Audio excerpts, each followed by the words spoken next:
Fala, Maria Augusta, tudo bem, querida?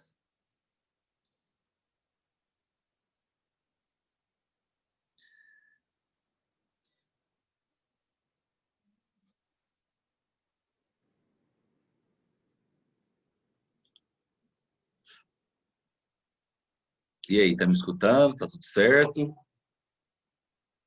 A gente começa. Tá tudo beleza? O áudio tá bom?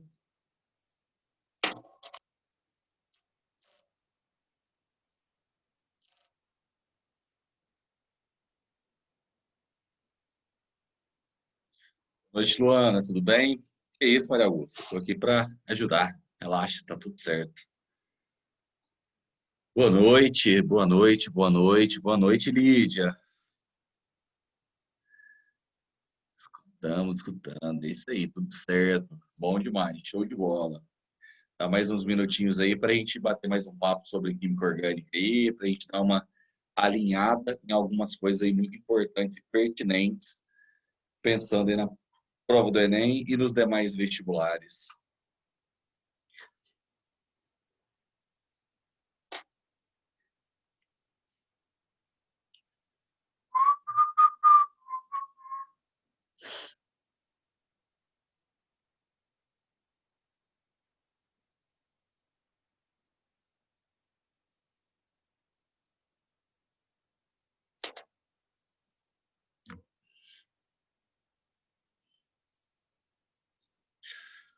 Eu tô bem, Luana, tô tranquilo. E você? Tá tudo certo? Estudando? Conseguindo manter a rotina aí de estudos?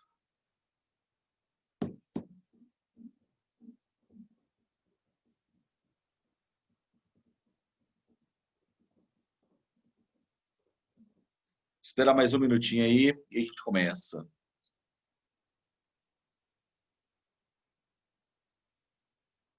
Grande Jardel, boa noite, queridão. É isso aí, obrigado pela presença de vocês aí, gente. Vamos que vamos. Pegar firme aí, destruir essa química orgânica no Enem aí, que logo, logo tá chegando.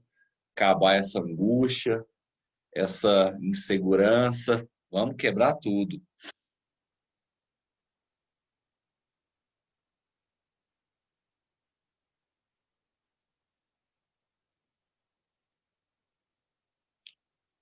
E aí, bora? Sim, com certeza, com certeza. Tem que ter foco, tem que ter força de vontade, porque realmente tem hora que dá vontade de desistir, tem hora que dá vontade de parar, mas não pode, né? Você tem que pensar que tem um objetivo aí muito maior. Boa noite, Isa, tudo bem? Galera, vamos lá então, dá aquele like aí, dá aquela curtida aí, compartilha com todo mundo aí, manda para os amigos aí, para a gente tentar alcançar o máximo de pessoas possíveis aí, assim que o YouTube entende, quanto mais pessoas compartilhando aí, significa que o assunto é bacana, é interessante, é relevante. Então, manda aí o aviãozinho aí para todo mundo aí, vamos que vamos aí. Quanto mais gente tiver acesso a esse tipo de conteúdo, a essas aulas aí, eu tenho certeza que dá para ter uma preparação muito bacana, beleza? Vamos que vamos então. Você já deu seu like aí, já compartilhou com os amigos, já chamou todo mundo. Quinta-feira, 8 horas da noite, é só para quem realmente está focado, é para quem realmente quer, porque culpa a gente sempre tem, né? A gente sempre quer arrumar alguma desculpa, colocar a culpa em alguém, colocar mil e uma dificuldade, né? Mas quem tem foco, quem tem objetivo, quem quer realmente alcançar alguma coisa, tem que fazer algo diferente, não pode ser uma pessoa mediana, né? Os medianos aí, realmente, eles não alcançam coisas grandiosas. Se vocês estão aqui firmes comigo, toda semana, toda quinta-feira, 8 horas da noite, é um horário realmente onde todo mundo assistiu muita aula. Eu acredito que deva ser pesado para vocês, mas vamos que vamos, beleza? Galera, é o seguinte, a gente já havia combinado então, bora? Acorda aí todo mundo. Tá todo mundo bem, tá todo mundo me escutando aí, vamos com tudo então, todo mundo animado, manda um joinha aí para mim, ou um coraçãozinho, vamos lá, galera, vamos animar aí, vamos pegar firme, porque vai ser muito bom hoje, a gente vai dar uma revisada aí em alguns aspectos importantes, no nosso último encontro, aí, porque semana passada a gente não se encontrou, né? Semana retrasada a gente fez uma abordagem e uma revisão sobre todas as funções orgânicas, como é que você identifica, como é que você dá nome, como é que você monta, por exemplo, a forma estrutural. E eu aproveitei para falar um pouquinho também, por exemplo, dos tipos de interação intermolecular dentro de cada função orgânica. Hoje, eu vou voltar em algumas funções orgânicas e vou pontuar algumas coisas muito importantes, algumas coisas aí que são bastante pertinentes aí, beleza? Deixa eu só ajeitar aqui uma coisa. E vocês não estão me vendo direito. Espera aí.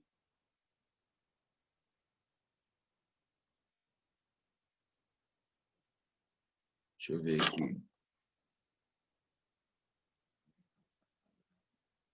Eu acho que agora tá bom, né? Vocês estão me vendo. É isso aí. Bora. Ah, não, eu que estava dando rato aqui. Não, beleza, tá tudo certo. Galera, vamos nessa então. Deixa eu abrir meu quadro aqui para vocês. Então, simbora. Vamos começar aqui, sem frescura, sem...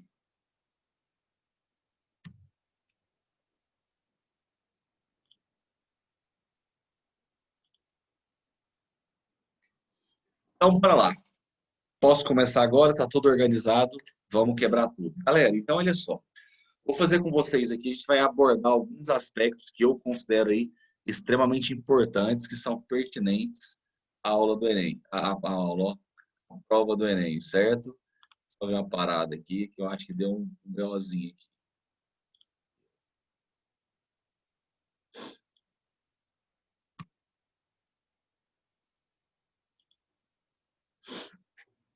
Então vamos lá. Deixa eu ver aqui. Aí, agora ficou do jeito que eu queria. Fechado. Vamos nessa, galera. Então, alguns aspectos importantes. Então, vamos lá, ó. Vamos começar, por exemplo, só dar uma ajeitadinha aqui.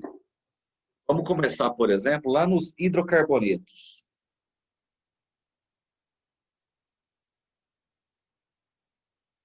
Então, dentro de hidrocarboneto, a gente precisa relembrar, por exemplo, as subdivisões, né? A gente tem que lembrar, por exemplo, que tem alcano, alceno, alcina, alcadieno, ciclano, assim. O que é importante a gente lembrar? Que, em geral,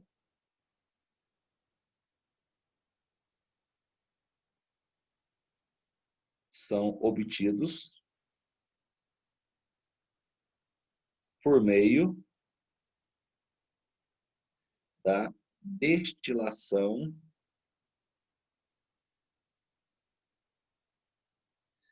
fracionada do petróleo.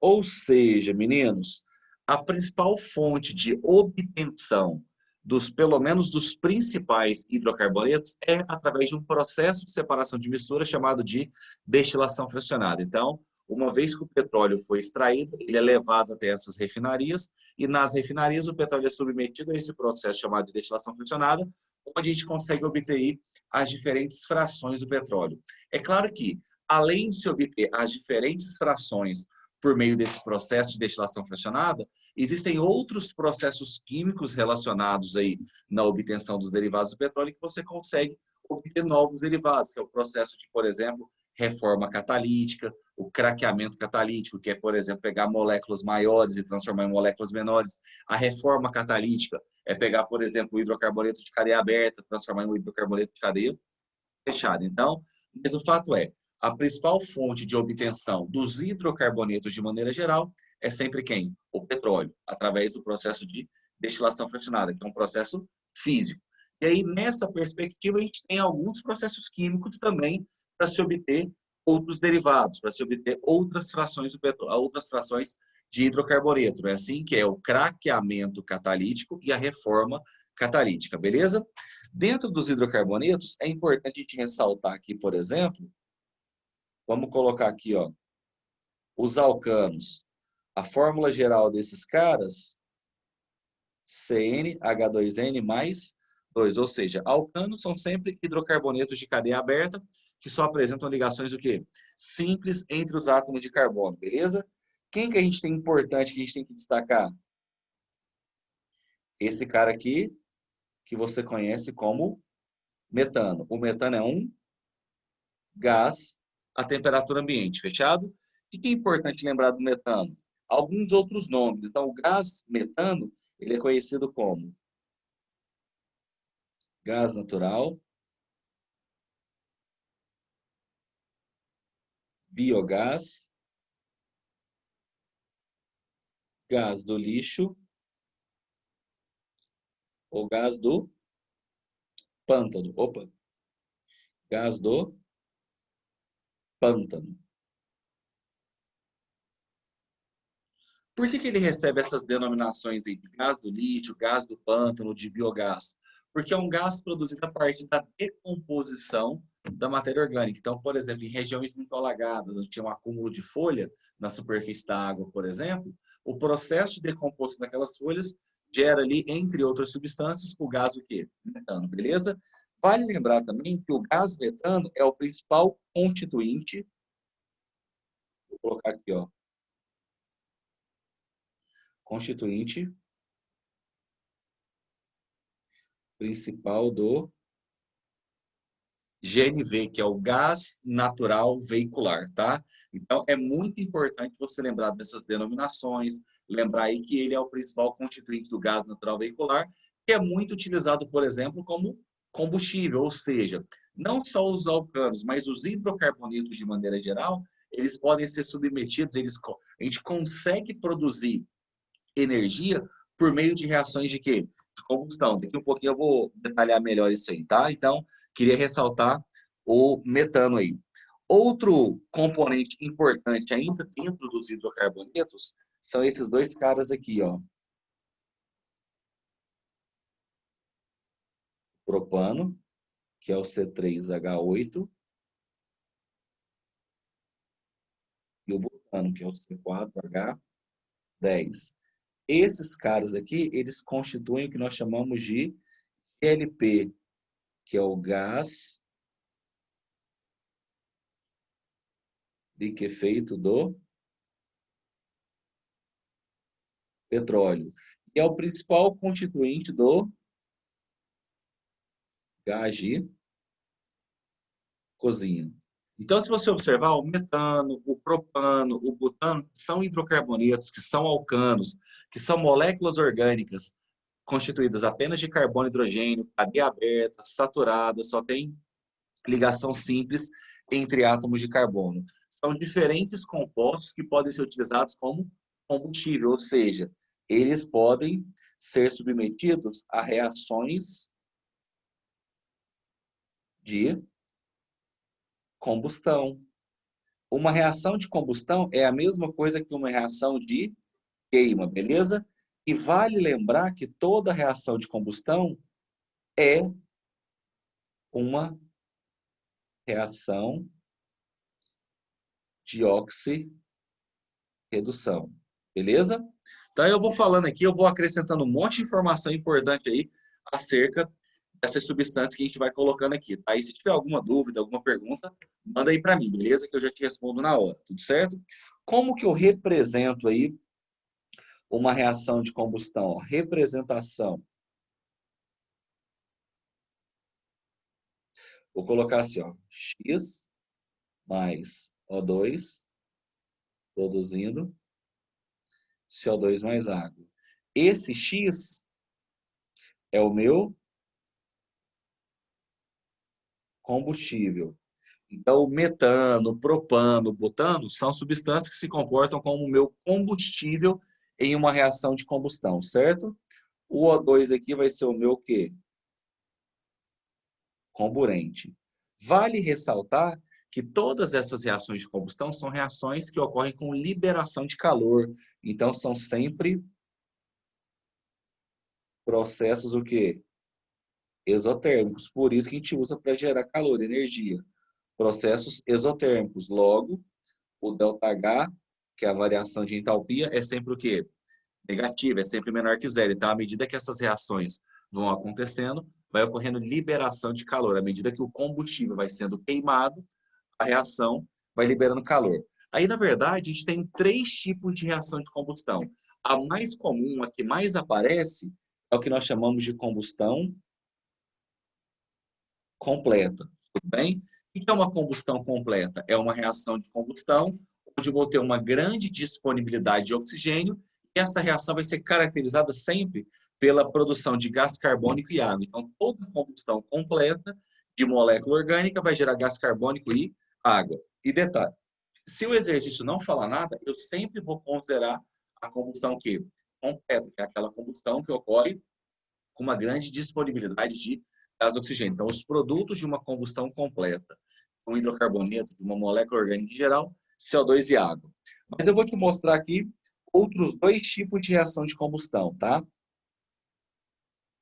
X mais O2 produzindo CO mais água, que é uma combustão parcial.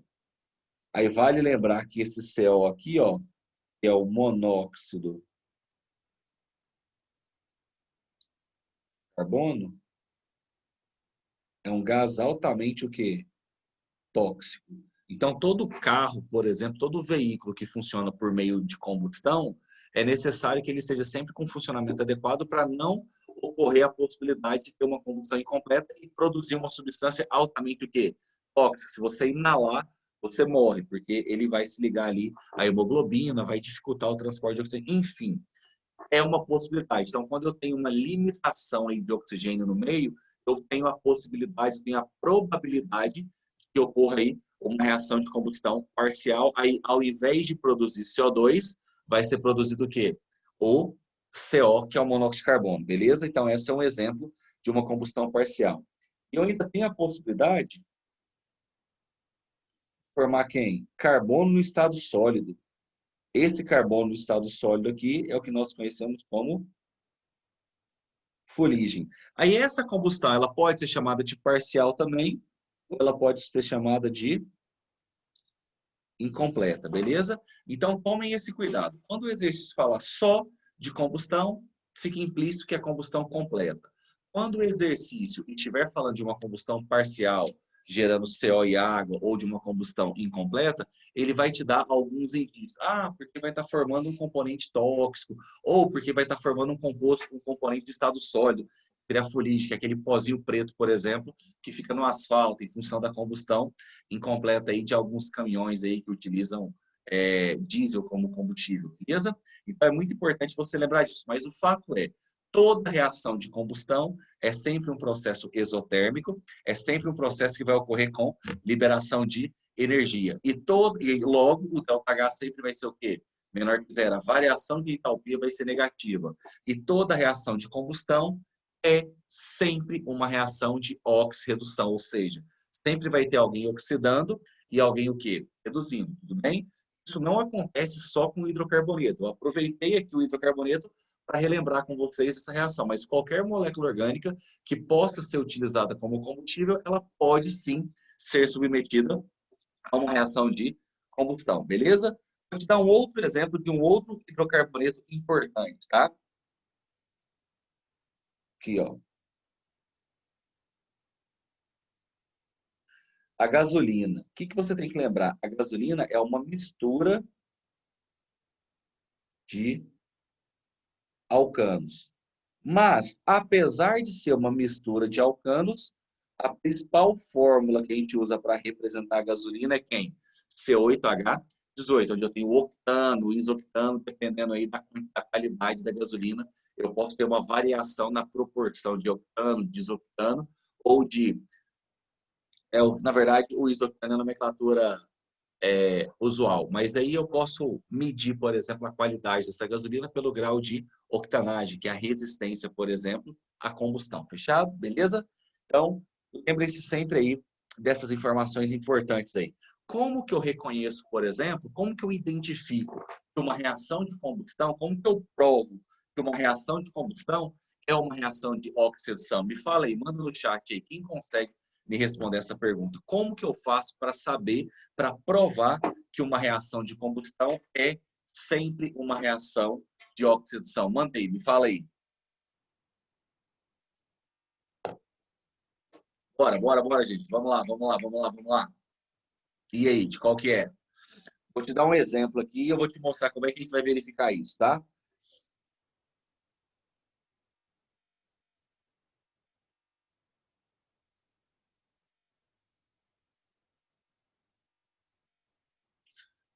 Olha só, essa reação que eu acabei de colocar representa uma reação de combustão, é a combustão do metano, a combustão completa dele, beleza? Como que eu vou reconhecer Como que eu vou provar que toda reação de combustão é uma reação de oxidação? Me responde aí, manda a resposta aí, deixa eu ver o que você vai me falar. Por causa da liberação de calor? Não, porque existem reações de oxidação que absorvem calor. Então, não é a quantidade, não é o fato do calor estar sendo liberado ou absorvido que determina se uma reação vai ser ou não de oxidação. Tem uma outra forma. Como que eu faço aí, gente? Bora. Vamos lá, todo mundo comigo. Como que eu determino que uma reação de combustão, como que eu provo que uma reação de combustão é de oxidação? Manda aí, vamos lá. Bora, gente. E aí, alguém me fala aí? Ninguém? Ninguém? Posso falar? Através do cálculo do NOx, é o número de oxidação. Toda reação de oxidação, quando eu calcular o NOx das espécies químicas envolvidas, eu vou perceber que sempre vai ter algum elemento que o NOx vai estar variando. Então, toda reação de oxirredução é uma reação que ocorre com variação do NOx. Significa dizer que vai ter alguém oxidando, ou seja, o NOx vai estar aumentando, alguém reduzindo, recebendo elétrons. Então, o NOx vai o quê? Diminuir. Vou te provar isso aqui, ó. Aqui no CH4, como que eu posso fazer para calcular o NOx? Aí você tem que lembrar de algumas regrinhas, alguns elementos que apresentam NOx fixo. No CH4 aqui, por exemplo, ó, o H tem NOx fixo mais 1. Vou multiplicar pela quantidade, mais 4. Como o CH4 é uma substância composta, tem uma regra que diz que o somatório do NOx é sempre zero. Então, aqui menos 4. Aqui o oxigênio é substância simples. Tem uma regra que diz que toda substância simples, o NOx é zero. No CO2, regra geral, o O, quando ele está ligado a alguém, é menos 2. Multiplico pela quantidade, aqui vai dar mais 4. O hidrogênio, regra geral, é mais 1, o oxigênio, regra geral, é menos 2. Se eu observar, gente, nessa reaçãozinha aqui, ó, o que está acontecendo? Ó? O carbono está saindo de menos 4 indo para mais 4. O NOx dele fez o quê? Variou. Se teve variação do NOx, significa dizer que a reação vai ser de quê?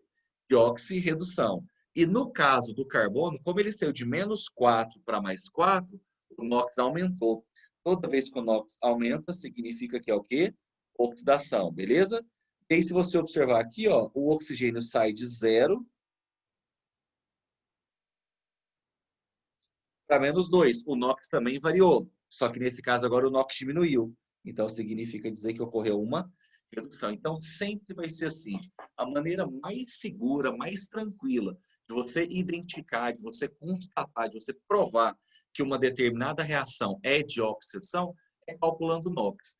Para ser de oxidação, vai ter elemento que o NOx vai estar variando. No reagente é um valor, no produto é outro valor. Se isso acontecer, é sempre de oxidação. Aí só lembrando que a oxidação, a espécie química do elétrons e o NOx aumenta. Na redução, a espécie química recebe elétrons e o NOx diminui. Portanto, meus queridos, toda reação de oxirredução, ela sempre vai ocorrer com transferência de quê, gente? De elétron. Por que transferência de elétrons? Porque sempre vai ter alguém doando e alguém recebendo. Faz sentido isso para você? Então, eu aproveitei a química orgânica já para revisar um outro tópico com você, que é a parte de NOx e a parte de reação de oxirredução. Sempre, se você utilizar essa ferramenta de calcular o NOx e ver se está tendo variação, você consegue tranquilamente, desde as reações mais simples até as reações mais complexas, identificar se está ou não ocorrendo uma oxirredução, ou se está tendo alguém oxidando e alguém reduzindo. E o detalhe é, sempre que tiver alguém oxidando, sempre que tiver alguém doando elétrons, obrigatoriamente tem que ter alguém o quê? Reduzindo, recebendo elétrons, beleza? Ficou claro isso para você? Me dá um feedback aí, manda para mim aí. Manda um joinha aí se ficou claro para todo mundo aí, para eu poder dar sequência e falar mais algumas coisas para vocês. Bora. Eu quero falar muita coisa para vocês aqui hoje. Vamos, quero fazer uma abordagem diferente aqui, de novo, da química orgânica. E aí, bora, manda aí. Como é que tá?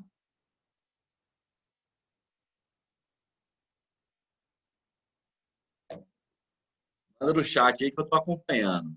Todo mundo entendeu? Tá de boa, tá bacana, tá massa, ficou claro, show de bola. É isso aí. Aí, voltando aqui, meninos. Então, dentro de hidrocarboneto, a gente tem, por exemplo, uma outra subdivisão de hidrocarboneto, que são os alcenos. Fórmula geral CnH2n. São hidrocarbonetos de cadeia aberta, que vai apresentar uma ligação dupla, não é? Aí, nos alcenos, aí, a gente tem esse cara aqui que é importante, ó. Esse cara aqui que é o eteno. Esse eteno, ele é um gás, também a temperatura ambiente, fechado? Esse eteno é conhecido como etileno.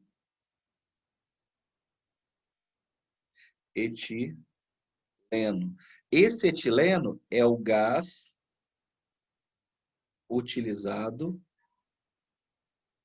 Não, vou colocar assim, ó. Gás produzido no processo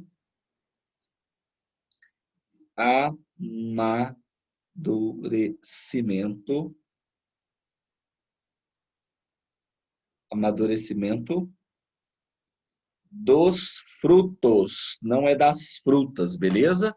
Então, todo fruto, do seu processo natural de amadurecimento, vai ocorrendo a liberação de eteno ou etileno. Por isso que, por exemplo, algumas pessoas mais antigas, meu pai, seu pai, minha avó, eles têm o hábito, por exemplo, de cobrir. Ah, eu quero que o mamão amadureça mais rápido. Ele enrola no jornal. Por quê? Porque você vai aumentar ali a concentração, a quantidade de gás em contato com o fruto aí para acelerar o processo de amadurecimento. Fechado? Então, também é um hidrocarboneto importante. Vale ressaltar também que o eteno ele é, é uma das principais substâncias utilizadas como ponto de partida em reações de polimerização, na produção de plástico. Então, os principais plásticos que nós utilizamos no dia a dia, de certa forma, eles apresentam uma estrutura derivada de quem? Do etileno. Então, ele é a principal fonte de produção dos principais tipos de plástico, dos principais tipos de polímeros, beleza? Tranquilo? Tudo certo? Vamos lá, então. Seguindo aí.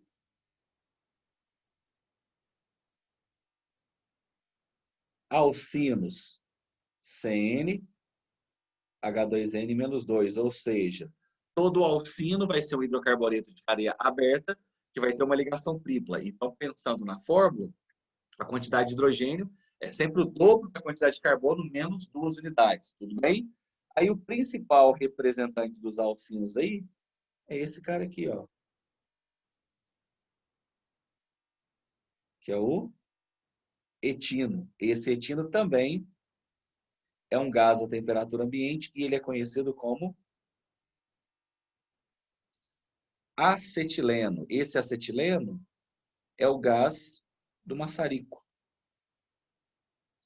Todo mundo aí sabe o que é maçarico, né? Então, aquele foguinho que sai na pontinha dele é em função da combustão do gás etino ou do acetileno. Então, toma cuidado aí, porque são substâncias que é muito comum aparecerem esses nomes usuais, essas aplicações aí. Então, vale muito a pena você ficar ligado, beleza?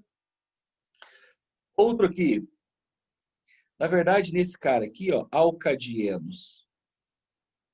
Quero só te falar uma coisa. A fórmula geral é a mesma dos alcinos, tá? CnH2n-2. Mas o que eu quero te falar aqui é que existem algumas classificações para os alcadienos, tá? Aqui a gente tem, então, alcadieno isolado, acumulado e conjugado. O que eu vou pensar, gente? O que são alcadienos? São hidrocarbonetos de cadeia aberta que vão apresentar duas ligações duplas entre átomos de carbono. Para que esse alcadieno seja classificado como um alcadieno isolado, é necessário que essas ligações duplas sejam separadas por pelo menos duas ligações simples, beleza? Ou pelo menos uma ligação simples. O acumulado é quando as duas ligações duplas estão no mesmo carbono. E o conjugado na verdade, é quando ele está alternado, ou seja, separado por apenas uma ligação dupla. Então, toma cuidado, porque aí nos alcadienos conjugados, tem a possibilidade da ocorrência da ressonância, que é a movimentação ali dos elétrons da ligação π. E aí, o fato de ter essa possibilidade de movimentação vai influenciar em algum tipo de reações orgânicas. Então, esses alcadienos conjugados, eles podem passar por diferentes tipos de reações de adição. Provavelmente você já deve ter ouvido falar de adição 4, não é assim? Então, toma cuidado aí com essas classificações dos alcadienos, beleza? Tranquilo? Tudo certo, né? Uma outra coisa que é importante lembrar, dentro dos hidrocarbonetos, são os aromáticos. Não vou ficar falando aqui de ciclano, cicleno, nada disso não, tá? Eu estou focando só no que realmente é importante aí dentro dessa abordagem que a gente está fazendo. Primeiro, compostos aromáticos são compostos de cadeia fechada, não tem fórmula geral, mas esses hidrocarbonetos aromáticos aqui, eles são caracterizados por apresentar o fenômeno da ressonância. O que é a ressonância? É a deslocalização, ou também chamada de movimentação, dos elétrons da ligação π. Então, toda vez que eu tiver uma alternância entre ligação dupla e simples, dupla simples, dupla simples, dentro de uma cadeia fechada, esse cara vai ser um hidrocarboneto aromático. Ou, traduzindo, todo hidrocarboneto aromático vai ser um hidrocarboneto que vai apresentar quem? O anel benzênico na sua estrutura. Ó. É que eu estou te mostrando exatamente a alternância dessa ligação simples e dupla. Então, ou eu represento com a bolinha no meio, que é a representação do fenômeno da ressonância, ou eu mostro sempre essa alternância. Então, olhou para uma molécula, tem o anel benzênico, tem o anel aromático, significa dizer que esse cara é um composto aromático. Se não tiver mais ninguém, só carbono e hidrogênio, ele vai ser um hidrocarboneto aromático, ele vai apresentar essa ressonância, essa movimentação, essa deslocalização dos elétrons da ligação π, beleza? E aí, essas estruturas aqui, ó, elas podem ser chamadas de estruturas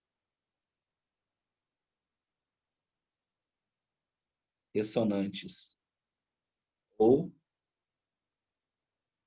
formas canônicas.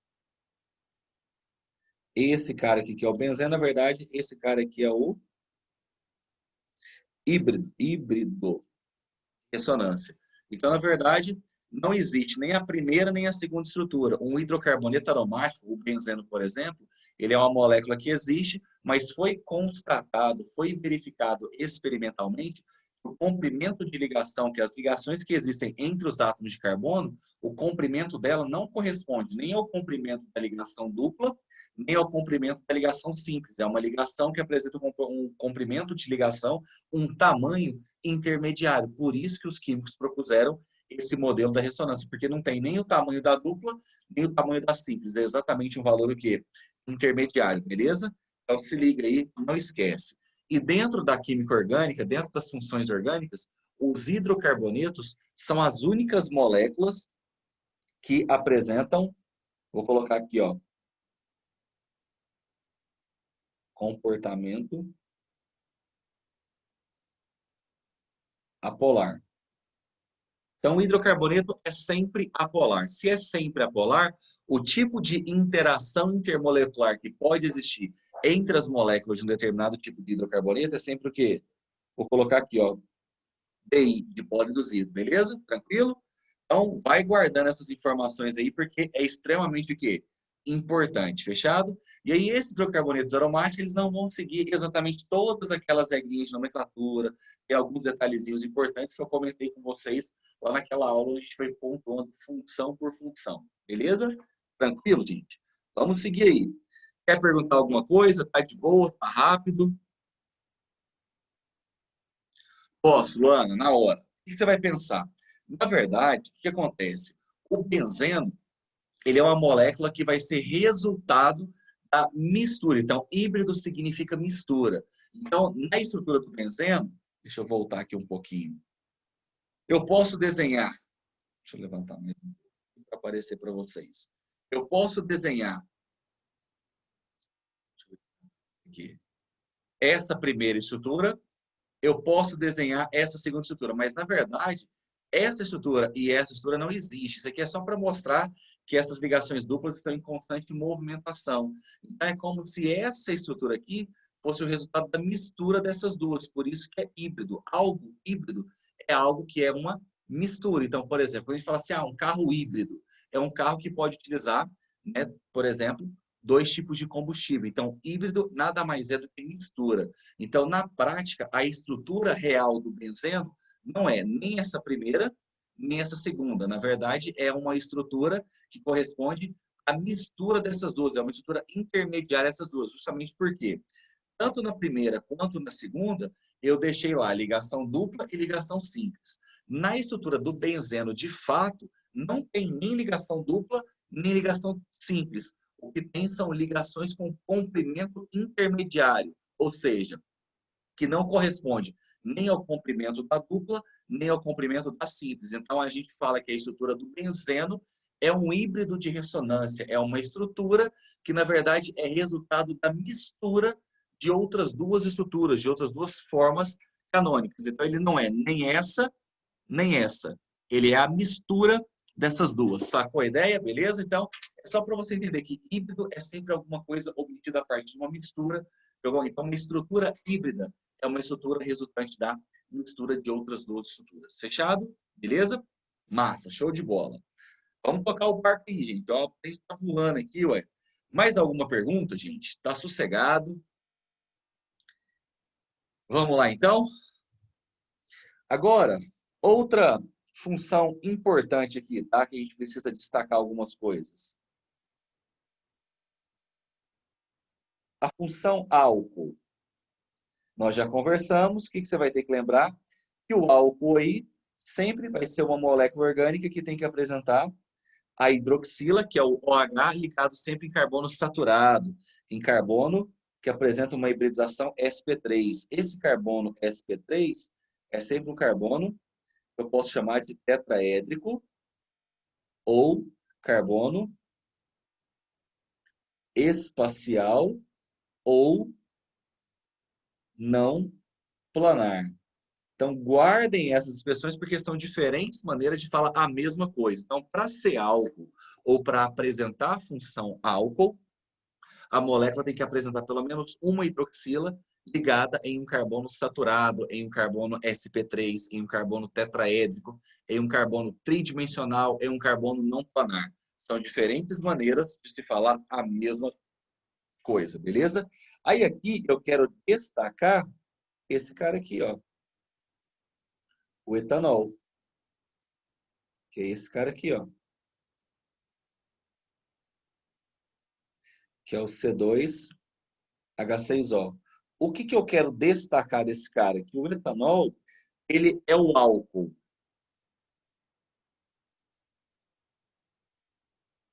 presente nas bebidas alcoólicas de maneira geral e é utilizado também como é o mesmo, tá? É o mesmo álcool. Então, o etanol é o álcool utilizado nas bebidas alcoólicas, é o álcool produzido durante o processo, por exemplo, de fermentação, e é o álcool utilizado como combustível. Aí sempre vem aquela pergunta, eu não vou falar sobre ela aqui, não vou entrar em detalhes. Então eu posso pegar o álcool de posto e beber, ou eu posso pegar o álcool que você compra no supermercado e colocar no tanque do carro que ele vai funcionar? Existem algumas considerações a serem feitas, mas eu preciso que você entenda que é a mesma substância. A diferença vai estar na quantidade de água, na porcentagem, porque na verdade todo álcool que é comercializado na face da Terra é sempre uma mistura, é uma solução aquosa, onde ele vai estar misturado com água. E aí a diferença vai estar no percentual. Eu tenho álcool 46%, eu tenho álcool 70%, eu tenho álcool 98%, entendeu? Então existem essas diferentes graduações alcoólicas, esses diferentes teores alcoólicos, beleza? O que eu gostaria de ressaltar aqui com vocês? O etanol, ele é obtido a partir de um processo de fermentação, principalmente de quem?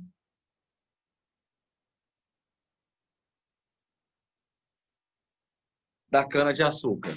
Vale ressaltar que eu não produzo, existem diferentes formas ou diferentes fontes de produção de etanol. Aqui no Brasil, em função de condições climáticas, de uma série de outras situações, é muito mais comum produzir o etanol utilizando cana-de-açúcar. Mas é possível, isso acontece, isso é feito, é possível produzir etanol a partir do milho, a partir da beterraba e a partir do arroz. Então, são diferentes fontes de obtenção do etanol. Mas o que eu queria colocar para vocês aqui? Duas reações importantes que de vez em quando aparece você tem que representar. Considerando que o etanol, que o álcool etílico, né, vou até colocar o nome dele aqui, ó, usual. Álcool etílico. Considerando aí o processo de fermentação, quais seriam as reações envolvidas nesse processo aqui, ó? Se liga aqui, galera. Primeiro, eu utilizo esse cara aqui, C12H22O11, que é exatamente quem? A sacarose, que é o açúcar presente aonde? Na cana-de-açúcar. Então, uma primeira etapa do processo de obtenção do etanol é essa primeira reação aqui. Essa primeira reação aqui, na verdade, eu vou fazer a hidrólise dela, na presença de uma enzima chamada de invertase. Aí aqui eu vou produzir isso aqui, ó.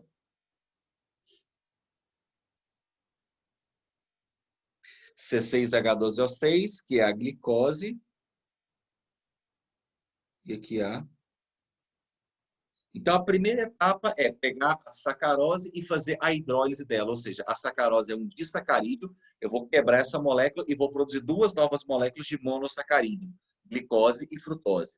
Aí, a próxima etapa do processo é pegar o monossacarídeo, C6H12O6, e realizar uma outra reação, que é, de fato, o processo fermentativo, na presença de uma enzima chamada de zimase. Aqui, eu vou produzir quem? Já vou colocar a reação balanceada, tá? Então, esse cara aqui é o etanol produzido a partir da fermentação da glicose que veio do processo de hidrólise da sacarose. Então, guarda essas duas reações aí, que elas são muito importantes. Então, sempre que ocorre o processo de fermentação para se obter o etanol, na verdade, eu vou obter uma solução, eu vou obter uma mistura contendo água e etanol. Eu consigo aumentar o teor de álcool? Claro. Eu posso, por exemplo, realizar o processo de destilação fracionada, que também é um processo físico. Porém, nesses processos de destilação, eu nunca vou conseguir eliminar por completo a água. Eu sempre vou ter um resíduo de água, tá? Porque a destilação fracionada é um processo físico. Mas eu consigo, por exemplo, obter o etanol absoluto, que é o etanol anidro. Esse etanol anidro, ele é isento de água. Só que para eu conseguir obter o etanol anidro, o etanol absoluto, eu tenho que submeter a uma reação química. Eu preciso adicionar alguma substância que vai tirar por completo a água. E normalmente essa substância aí é o óxido de magnésio, que aí ele vai precipitar na forma de MgOH2, retirando toda a água, aí eu consigo obter o etanol anidro ou o etanol absoluto. Traduzindo, o que eu queria te falar é que o etanol, a principal maneira de obtê-lo é por meio de reações de fermentação. De quem?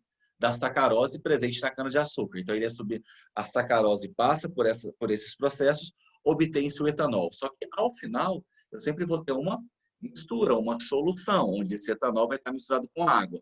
Eu consigo aumentar significativamente o teor de álcool em relação ao teor de água, realizando o processo de destilação fracionada. Só que a destilação fracionada é um processo físico. Eu nunca vou conseguir eliminar por completo a água. Eu preciso submeter essa mistura a um processo químico, a adição de uma substância para ocorrer uma reação química e eliminar por completo a água, beleza? Eu comentei com vocês que os álcoois, de maneira geral, Na parte polar da molécula vai ter uma interação do tipo ligação de hidrogênio, na cadeia carbônica vai ser de polo induzido. À medida que eu vou aumentando a cadeia carbônica, por exemplo, a temperatura de ebulição vai aumentando. Em contrapartida, a solubilidade, a capacidade que essa substância tem de misturar com a água vai o quê? Diminuindo. E eu te expliquei o porquê. Se eu aumento a cadeia carbônica, a temperatura de ebulição aumenta. Por quê? Porque eu estou aumentando a massa molar, eu estou aumentando a nuvem eletrônica, eu vou ter mais interações. A molécula fica mais pesada, precisa de mais energia, de mais calor. Quando eu penso na solubilidade, à medida que eu estou aumentando a cadeia carbônica, eu estou aumentando o caráter apolar. Por isso que ela vai ficando cada vez menos solúvel em água, beleza? Tudo certo? Então, aumentou a cadeia carbônica de um álcool, a temperatura de ebulição aumenta. Em contrapartida, a solubilidade vai diminuir. Tudo certo? Galera, me dá um feedback. E aí? Até agora tá tranquilo? E uma quantidade de informações que a gente tem que saber dentro das funções orgânicas? De boa? E aí? Vamos lá. Me manda um joinha. Fala assim, ó. Tô entendendo tudo. Escreve aí. Tô entendendo tudo. Ou se não estiver entendendo, manda aí o que você não está entendendo. Bora lá. Tá tranquilo. Bora. Todo mundo. Vamos lá, gente. Vamos lá, vamos lá, vamos lá, vamos lá. Quero todo mundo participando comigo. Vamos firme aí, senão você dorme. Bora lá, bora lá, bora lá, bora lá. Jairão mandou, Jairão, desculpa, Jardel mandou aí, Maria Augusta. Vamos lá, gente. Vamos lá, porque senão você dorme. Bora. Se liga aqui comigo. De boa, Luana. Vamos lá, vamos lá. Cadê a Michelle sumida? Bora, Michelle. Cadê a Isa? Bora, bora, bora. Eu tô lembrando o nome de alguns aqui. Vocês estão enrolados comigo. Hein? Começar a pegar no pé de vocês. A Lídia tá aí. Isso aí, Lídia. Tá tranquilo. Show, galera. Massa demais. Fico feliz de saber que vocês estão entendendo tudo. Fico feliz de verdade, de coração, de saber que eu estou podendo ajudar, estou podendo contribuir com o conhecimento, com a aprendizagem de vocês. Então, tamo junto, tamo firme. Pode contar comigo aí que eu vou segurar no tifo do boi com vocês aí até o final. Bora lá, vamos lá. O que o Jardel riu aí? Bora lá, Jardelzão. Pega firme aí, velho. Não dá moleza, não. Bora. Galera, vamos seguir aí, então? Então, fizemos uma abordagem sobre um aspecto importante. Existem outros álcools aí que também são importantes? Tem, por exemplo, o etanodiol, a própria glicerina. Vou até colocar a glicerina aqui, que eu gosto dela e ela é importante, tá?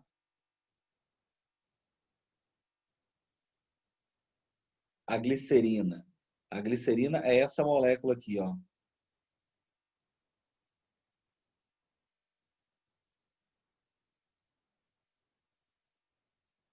A glicerina, ela é, na verdade, o nome usual do propanotriol, tudo bem? A principal aplicação aí da glicerina, do propanotriol, é atuar como agente umectante. O que é umectante? Retém umidade. Então, sabonete, condicionador, panetone, todos esses materiais que dão esse aspecto mais hidratado, mais molhadinho, é porque tem a glicerina na sua composição, porque ela, em função dessa quantidade de toxinas que ela tem, ela consegue interagir muito com as moléculas de água, ela consegue se ligar a várias moléculas de água, conseguindo reter a água próximo dela, deixando aquele ambiente, aquele material mais hidratado. Então, o hidratante corporal, aquele que você passa para deixar a pele hidratada, o responsável por manter essa hidratação é exatamente quem? Entre outros aspectos, claro, a glicerina. Fechado? Beleza? Vamos mais.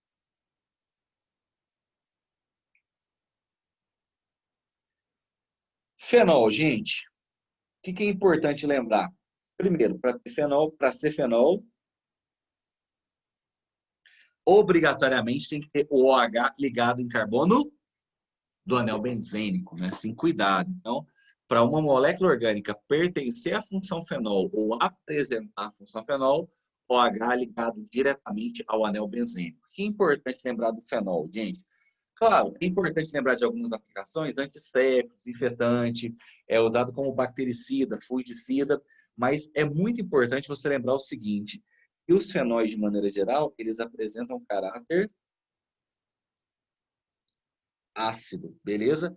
E esse caráter ácido dos fenóis pode ser explicado pela teoria de Arrhenius e pela teoria de Lowry-Bronsted. Como que eu explico o caráter ácido de um fenol de acordo com a teoria de Arrhenius? Em meio aquoso, sofre ionização e produz H+. Como que eu consigo explicar o caráter ácido de um fenol pela teoria de Lowry-Bronsted? Ele consegue doar H+. Não interessa se está em meio aquoso ou não. A diferença é exatamente essa. Na teoria de Arrhenius, o solvente obrigatoriamente tem que ser quem? A água. Na teoria de Lowry-Bronsted, o solvente pode ser a água, mas não precisa necessariamente ser a água. E detalhe, nos fenóis de maneira geral, o hidrogênio ionizável, ou seja, o hidrogênio que vai sair na forma de H+, é sempre o hidrogênio que está ligado ao oxigênio. Então, esse cara aqui é considerado hidrogênio ionizado, beleza? E já vou te adiantar, de regra geral, todo ácido orgânico é sempre mais fraco do que um ácido inorgânico, beleza? Lembra sempre disso, tá?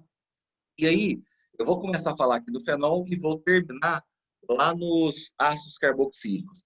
Existe uma informação muito importante que me dá condições de comparar o caráter ácido, de saber quem é mais ácido, quem é menos ácido. Esse parâmetro aqui é o que nós chamamos de Ka ou Ki. O que é isso? Constante ácida ou constante de ionização. Não vou entrar em detalhes do cálculo, mas o que você precisa pensar deixa eu voltar aqui que eu perdi uma pergunta. Tem alguma coisa que não lembro muito bem que fala da quantidade de OH nos álcoois e a instabilidade deles, né? Você pode retornar isso? Na verdade, Luana, o que a gente vai pensar? Eu consigo classificar um álcool em relação à quantidade de hidroxilas. Então, por exemplo, quando o álcool tem uma hidroxila, a gente fala que ele é um monoálcool ou um monol. Quando ele tem duas hidroxilas, eu falo que ele é um diálcool ou um diol. Aí, por exemplo, quando o álcool tem duas hidroxilas, ou seja, ele é um diol, ele pode ser um diol geminal ou vicinal. O que é isso? Vicinal é quando as hidroxilas estão em carbonos vizinhos. Geminal é quando as hidroxilas estão no mesmo carbono. Aí, toda vez que eu tenho duas hidroxilas no mesmo carbono, na verdade, isso não vai existir. Vai ocorrer uma reação química, vai acabar eliminando molécula de água e vai se formar uma ligação dupla. Então, quando eu analiso dióis, sempre aquele que tem hidroxilas em carbonos vizinhos, ele é mais estável do que aquele que tem hidroxila no mesmo carbono. Você não vai ter álcool com duas hidroxilas no mesmo carbono. Sacou a ideia? É isso que você talvez não estava lembrando, beleza? Mas assim, é mais importante se lembrar desses termos, vicinal e geminal, mas na verdade o importante é lembrar do álcool vicinal, que é aquele que tem hidroxilas em carbonos vizinhos. Entendeu? Beleza? Isso pode acontecer no fenol? Pode. Aí o que acontece? Aí o fato de ter duas hidroxilas, por exemplo, em carbonos vizinhos, tanto no álcool quanto no fenol, isso interfere, por exemplo, na temperatura de ebulição. Por que vai interferir na temperatura de ebulição? Porque se essas hidroxilas estiverem muito próximas umas às outras, em carbonos vizinhos, o que vai acontecer são interações intermoleculares, né, que a gente chama, ligação de hidrogênio, só que intramolecular, dentro da própria molécula. Ou seja, quando eu tenho um álcool ou um fenol com hidroxilas em carbonos vizinhos, é como se essas hidroxilas deixassem de fazer ligação de hidrogênio com outras moléculas e fizessem dentro da própria molécula. Isso acaba interferindo na temperatura de ebulição, ou seja, faz com que essa espécie química, quando ela tem ligação intramolecular dentro da própria molécula, faz com que ela acabe tendo uma temperatura de ebulição menor, sacou? Então, são esses parâmetros, tanto o aspecto físico, relacionado com temperatura de ebulição, quanto o aspecto químico, relacionado aí com o processo de sofrer desidratação ou não, no caso do álcool, por exemplo. Beleza? Acho que era isso que você não estava conseguindo lembrar. Tranquilo? Gente, mais alguma coisa aí? Tá sossegado? Pergunta boa, viu, Luana? Show de bola. Mais alguma coisa? Posso seguir? Tá de boa, né?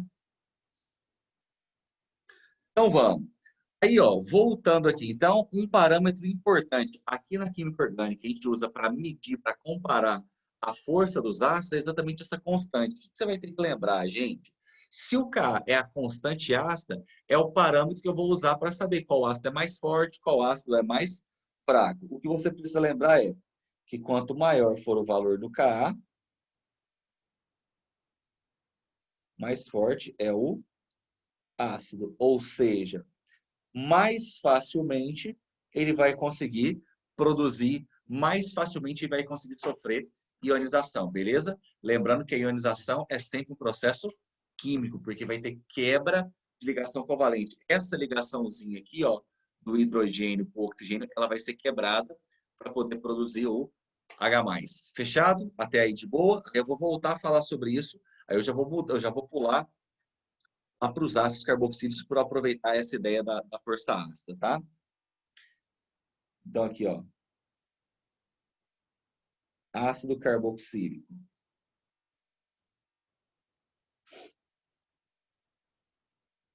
É a cadeia carbônica, C-OH. Aí esse cara aqui em água vai liberar o H+, e o ânion dele, sacou? Então, todo ácido carboxílico também vai apresentar caráter ácido, que pode ser explicado pela teoria de Arrhenius e pela teoria de Laurie-Bronze, fechado? Então, quando eu estiver comparando diferentes ácidos, se o exercício me fornecer o valor do Ka, quanto maior for o valor do Ka, mais forte vai ser quem? O ácido, beleza? Tranquilo? Agora, o que eu queria, vou dar um exemplo aqui, ó.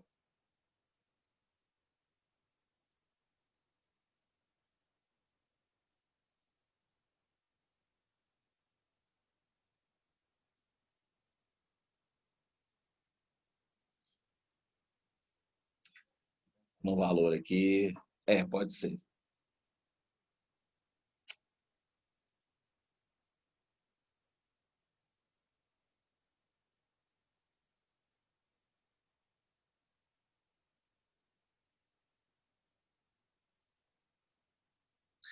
Olha só, tenho dois ácidos carboxílicos aí, beleza? O etanóico e o metanóico. Eu te forneci o valor das constantes. O que você vai pensar? Quando eu conheço o valor numérico dessas constantes, eu consigo saber qual ácido é mais forte, qual ácido que é mais fraco. Vou chamar aqui de ácido 1, aqui o 2.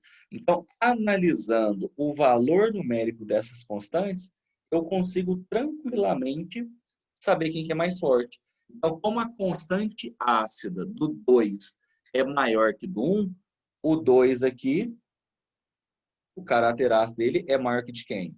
Então, um parâmetro importante, uma informação importante que o exercício pode me dar, pode me fornecer, para me dar condições de determinar qual ácido é mais ácido ou qual ácido é mais forte, é exatamente quem? O K, beleza? E aí, vou misturar um pouquinho, tá, gente? Quanto maior for o valor do Ka, menor vai ser quem? O pKa. Não sei se você vai lembrar, tá? O P é sempre menos log. E aí, quanto maior o Ka, menor o pKa, maior vai ser a concentração de quem? De H+, o que significa dizer que esse ácido vai ser mais forte, ele vai produzir H+, com maior facilidade. Beleza? Tranquilo até aqui, gente? Então, toda vez que fala assim caráter ácido na química orgânica, é bom você lembrar dos fenóis e dos ácidos carboxílicos. E aí vou colocar assim, ó, sempre o caráter ácido dos ácidos carboxílicos é maior que o caráter ácido do fenol. Então, os dois apresentam caráter ácido, só que o ácido carboxílico acaba sendo um ácido mais forte do que os fenóis. Os ácidos carboxílicos, de maneira geral, eles apresentam uma maior facilidade, uma maior tendência para produzir esse H+, para liberar esse hidrogênio na forma de íon hidrônio, tudo bem? Na forma de H+. Fechado? Tranquilo? Agora, ponto importante que a galera tem muita dificuldade. Se o exercício não me der o valor do K, eu tenho duas moléculas, dois ácidos carboxílicos. Como que eu vou fazer Isso, Ana, eu vou falar agora. Existe uma outra maneira de verificar esse caráter ácido sem conhecer o valor numérico. Então, o exercício pode nem me falar o valor numérico, porque eu consigo saber, comparando os ácidos, quem vai ser mais forte e quem vai ser mais fraco. Eu vou te explicar isso através do exemplo. Olha aqui.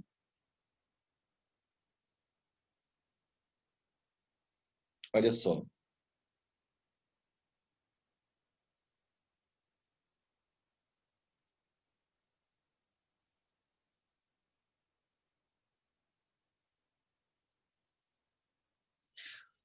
Olha esse exemplo. Essa é a maneira, tá? Então, se eu tiver o Ka, é muito fácil. É olhar lá. Quem tem o maior Ka, mais ácido. Agora, se eu não tiver Ka, se eu não tiver pKa, se eu não tiver concentração de H+, se eu tiver apenas as estruturas desses ácidos, como que eu vou identificar quem que vai ser mais forte, quem que vai ser mais fraco, quem que vai ser mais ácido, quem que vai ser menos ácido? Olha para mim, para essas duas moléculas aí, são dois ácidos carboxílicos com a mesma quantidade de átomo de carbono. O que você vai pensar? Estruturalmente falando, a única diferença entre esses dois exemplos é que aqui eu tenho um átomo de cloro. O que você vai pensar, gente? O cloro, ele é um elemento muito ou pouco eletronegativo. Esse cara aqui, ele é muito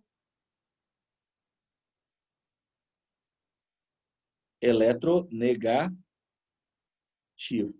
Então, toda vez que eu tenho na estrutura de uma molécula, por exemplo, de um ácido carboxílico, elementos, grupos que são muito eletronegativos, eu vou falar que eles apresentam, vou abreviar, tá? IS negativo. O que é IS negativo? Efeito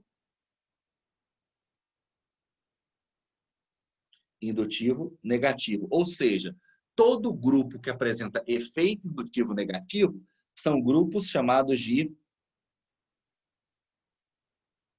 grupos eletroatraentes.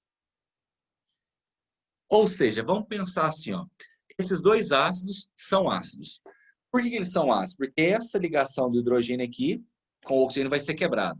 Então, quanto mais fácil for para quebrar essa ligação, mais forte vai ser o caráter ácido. Aí o que eu vou pensar? É como se fosse um cabo de guerra. Na primeira molécula, aqui no primeiro ácido carboxílico, eu só tenho o O puxando do H. Então, o O vai puxar até quebrar a ligação e liberar o H+.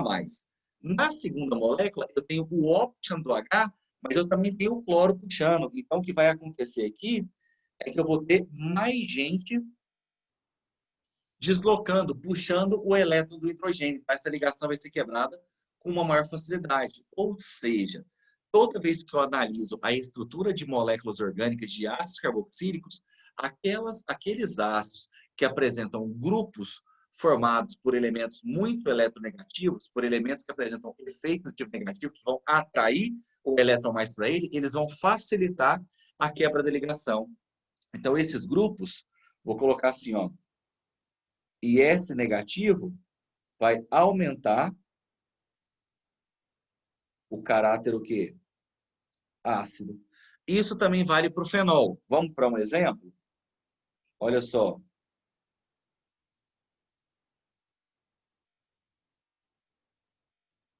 Esse cara aqui e, por exemplo, esse cara aqui, ó.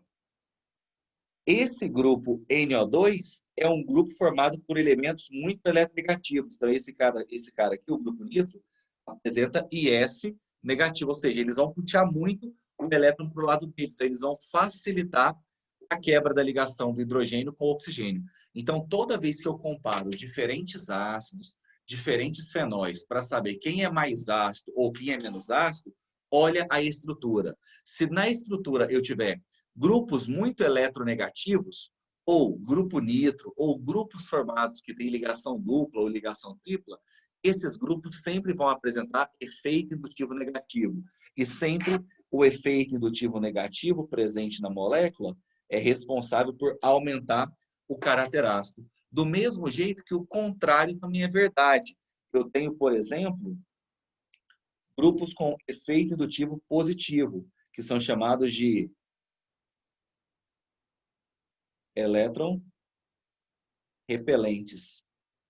A presença de grupos eletrorrepelentes, eles diminuem o caráter ácido. E aí, galera, regra geral, grupos que apresentam efeito indutivo positivo é sempre quem? Cadeia carbônica. O que eu quero dizer com isso? Para a gente encerrar a aula de hoje, você poder descansar e conseguir guardar tudo isso. Imagina um ácido carboxílico com 2 carbonos e um ácido carboxílico com 4 carbonos. Eu posso afirmar que o ácido etanóico tem um caráter ácido maior do que o ácido butanóico. Por quê? Vamos pensar aqui, ó. Vamos analisar a estrutura desses caras, ó. Aqui 2 carbonos.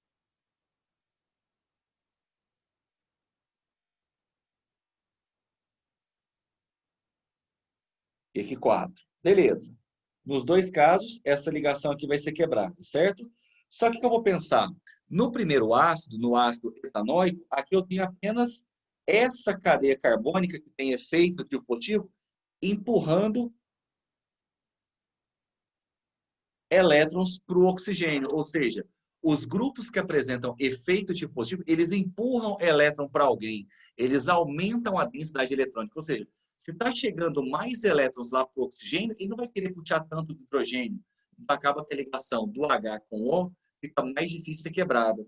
Agora aqui, ó, o tamanho da cadeia significa dizer que ele vai doar, vai ter um efeito indutivo que positivo maior. Então, eu vou ter mais gente empurrando elétrons para o oxigênio. Então, quanto maior for a cadeia carbônica, maior vai ser o efeito indutivo positivo, maior vai ser o deslocamento de nuvem eletrônica para o oxigênio, porque esses grupos com efeito indutivo positivo, a cadeia carbônica, como ela é formada por elementos pouquíssimo eletronegativos, eles não querem elétron para ele, eles vão empurrar elétron para alguém. Então, sempre quando eu tenho em uma estrutura grupos com efeito indutivo negativo, eles aumentam o caráter ácido, eles puxam o elétron para ele também, então facilita a quebra da ligação.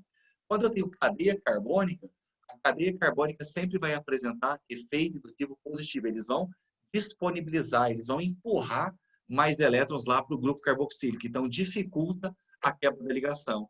Então, enquanto o efeito indutivo negativo aumenta a acidez, porque ajuda a puxar o elétron para ele, o efeito indutivo positivo diminui a acidez, porque ele vai estar disponibilizando mais elétrons, vai estar deslocando mais a nuvem eletrônica para ele. Então, vai ficar mais difícil de quebrar a ligação. Sacou a ideia? Então, olha a quantidade de coisas que a gente conseguiu abordar dentro dessas funções orgânicas. Eu não vou estender muito, porque senão vai ficar muita coisa para você estudar, para você revisar.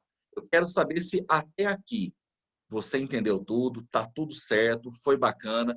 Eu que fez uma abordagem completamente diferente. Eu misturei um monte de coisa dentro das funções orgânicas, que é importante, porque isso é cobrado no Enem, isso é cobrado nas provas vestibulares. Eu ainda não terminei, eu queria poder falar mais. Mas o nosso horário aí eu não vou estender muito, não, porque vocês estão cansados e eu também preciso organizar mais algumas coisas aqui. Fechado? Galera, e aí? Tudo certo, valeu a pena, deu para revisar, me dá um feedback aí, deixa eu sentir, deixa eu escutar de vocês, deixa eu ler aqui o que vocês estão achando, o que vocês estão entendendo, o que vocês estão conseguindo captar. Ficou legal, deu tudo certo.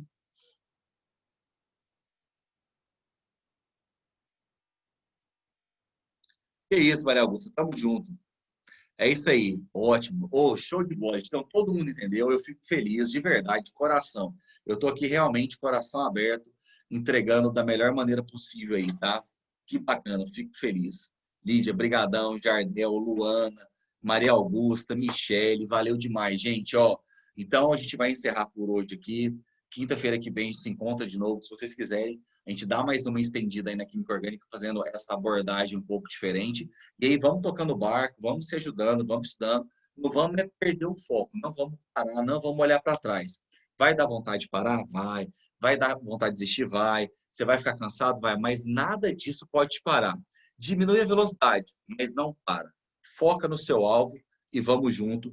Eu vou disponibilizar essa, esse PDF lá no grupo do Telegram e também vou mandar uma listinha de exercícios abordando um pouquinho dessa parte que eu acho importante também, relacionado com o caráter ácido, com acidez e basicidade. Eu não falei de basicidade, mas sobre a parte do caráter ácido, eu vou colocar alguns exercícios lá, beleza?